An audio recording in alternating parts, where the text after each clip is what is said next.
Bismillahirrahmanirrahim. Assalamualaikum warahmatullahi wabarakatuh. Alhamdulillah, hamdan katsiran thayyiban mubarakan fi, amma ba'du. First of all, let's pray and thank our God, Allah Subhanahu wa Ta'ala, has been giving us some mercies and blessings, so I can gather with you all in this time, in this virtual presentation. And in this presentation, I'd like to share you about one of the article that is written by 4 writers or 4 researchers from 2 universities. And the first researcher is Ejen Jenal Mutaqin, and then the second one Lutfi Asyari, and the third one Tetep.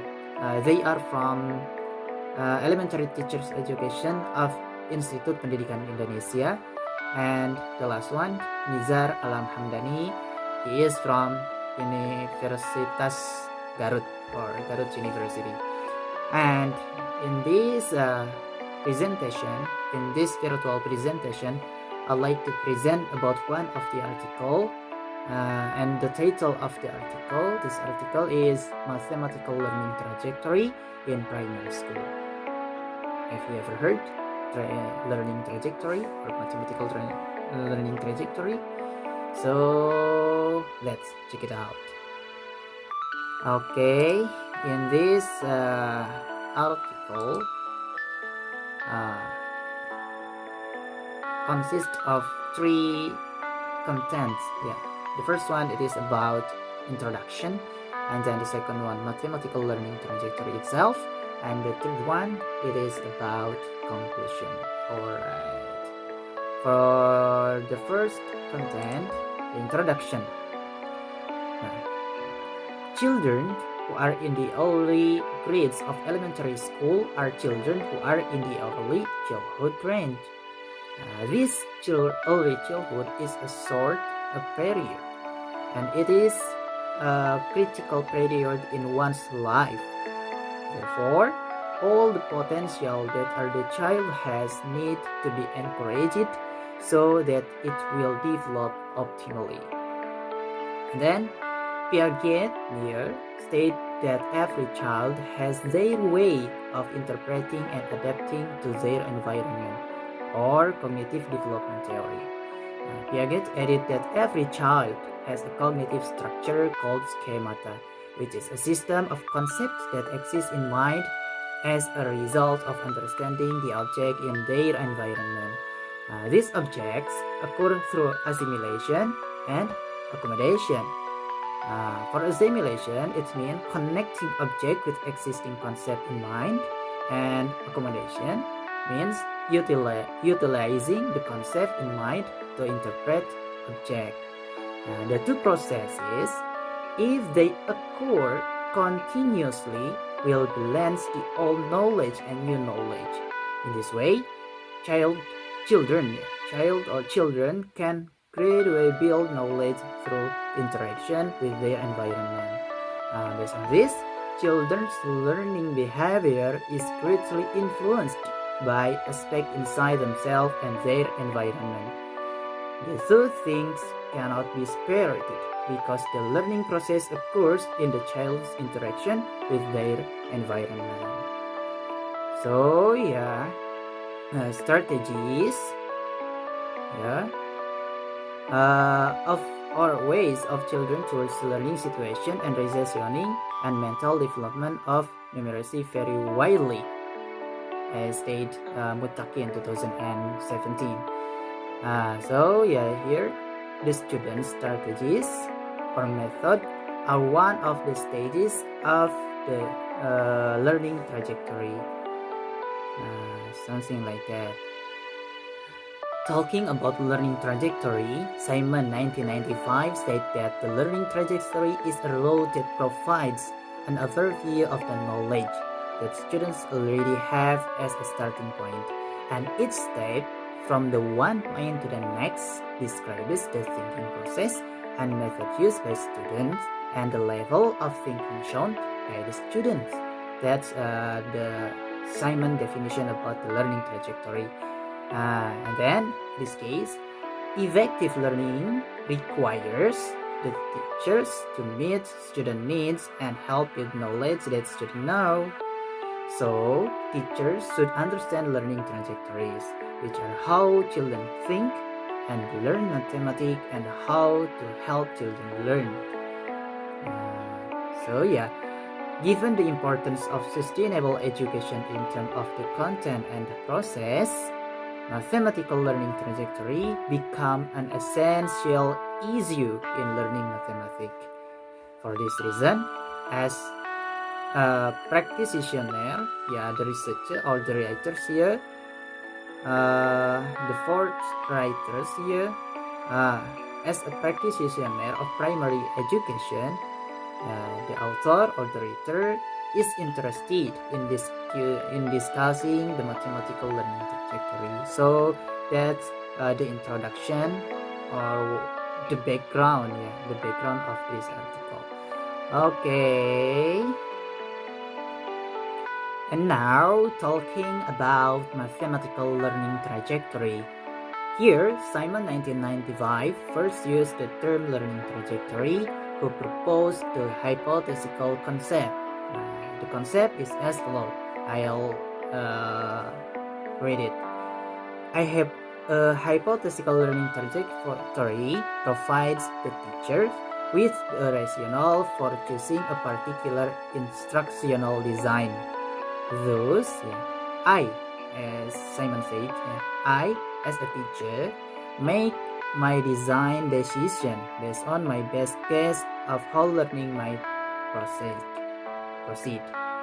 This can be seen in the thinking and planning that preceded my instructional intervention, as well as the spontaneous decision that I make in response to student thinking. The hypothetical learning trajectory is formulated based on three components, namely the learning goals that define the direction, and then the second one, the learning activities, and the hypothetical learning process, the prediction of how the student's thinking and understanding will evolve in the context of the learning activities. That's Simon definition, or Simon said in his journal. So here, learning trajectories are how children think when they learn to achieve specific goal in mathematical concepts through a series of instructional tasks designed to generate mental processes or actions hypothesized to transfer children's cognitive development by developing children's thinking. Learning trajectory is used to describe the learning transformation resulting from participation in mathematics learning activities. Here, there are three main components of the learning trajectory. First, learning goals, and then learning activities, and the hypothetical learning processes. First one, learning objectives. Learning objectives are the first component indicating the need to formulate learning objectives to be achieved after the learning process. The determination of learning objectives is beneficial in determining the direction and learning strategies to be used. Based on the learning objectives that have been formulated, learning activities to achieve learning objectives can be designed. That's learning objective. And then learning activities, the second one, learning activities are arranged into several sub-activities with sub-learning objectives. And then the last component is the student learning process hypothesis, which is useful for designing action or alternative strategies to overcome various problems students may face in learning process.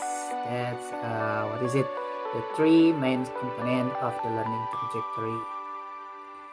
Here, the following is a learning cycle that contains a learning flow that is constructed by the teacher for learning planning, that refers to learning objectives, activity and learning arrangement, and learning processes that are possible to involve learning actively. You can see here in Figure 1, Mathematical Teaching Cycle by Simon 1995. Here, in this figure, Simon gives an illustration of the relationship between the learning trajectory and the hypothetical learning trajectory as follows. In the beginning, he said, in the beginning, you may plan a trip from one place to another as a whole or in a part.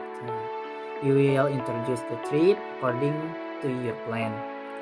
On the way, you must constantly adjust the condition you encounter. Therefore, you keep trying to gain knowledge about the trip, about the condition that exist, and about the areas you want to visit. Based on this, you may change your plans related to your previous travel destinations. You modify your route or travel route as a result of interaction with people you meet along the way. You add new goals that you were not familiar with before. The flow that is traversed is called the flow of trajectory. Meanwhile, the path that is changed at a certain point in the journey is called hypothetical trajectory. And then, it is still in learning trajectory. According to Piagets theory, elementary school age children are at a concrete operational stage. At this age range, children begin to show learning behavior as follows. The first one, starting to look at the world objectively, shifting from one aspect of the situation to another in a reflective way, and seeing the elements simultaneously. And then the second one, starting to think operationally, and then using operational thinking to classify things. The fourth one, forming and making use of connected rules, simple scientific principles, and employing casual relationships. And number 5, understanding the concept of substance, volume, liquid, length, width, area, and weight. And the last one, number 6, noting the stage of thinking development. The learning tendency of elementary school age children has 3 characteristics. The first characters, concrete. It means concrete contains the meaning of the learning process that departs from things such as being seen, heard, smelled, touched, and manipulated, emphasizing the use of the environment as learning resource. The use of the environment will produce more meaningful and valuable the learning processes and result because students are exposed to actual events and circumstances, so that their experiences are more real, factual, meaningful, and accountable. That is the first characteristic, concrete. And then the second characteristic, integrative. At the stage of elementary school age, children see what is learned. They have not been able to sort out the concept from various disciplines. This illustrates the deductive way of thinking of the children, namely from general things to sectional things. The third characteristic is hierarchical. At the elementary school age, the way children learn develops gradually from simple things to complex things. This needs to be considered according to the logical orders, the relationship between the materials, breadth and depth. For every child, the journey from concrete to abstract can be different. Some are fast and some are slow. It may not require many stages, for those who are fast, but it needs to go through many stages for those who are slow.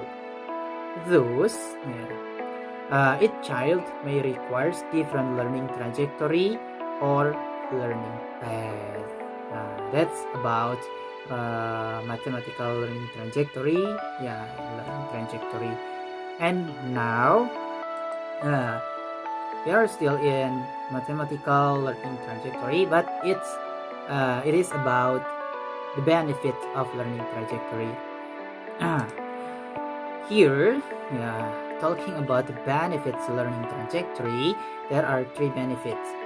The first one, hypothetical learning trajectory can provide an understanding to the teachers about the importance of paying attention to students' initial knowledge and the differences in student abilities in compelling learning design. That's the first benefit. And then the second one, hypothetical learning trajectory can be used as teacher's guide in dividing the learning stages by making several sub-learning objectives to achieve the main learning objectives.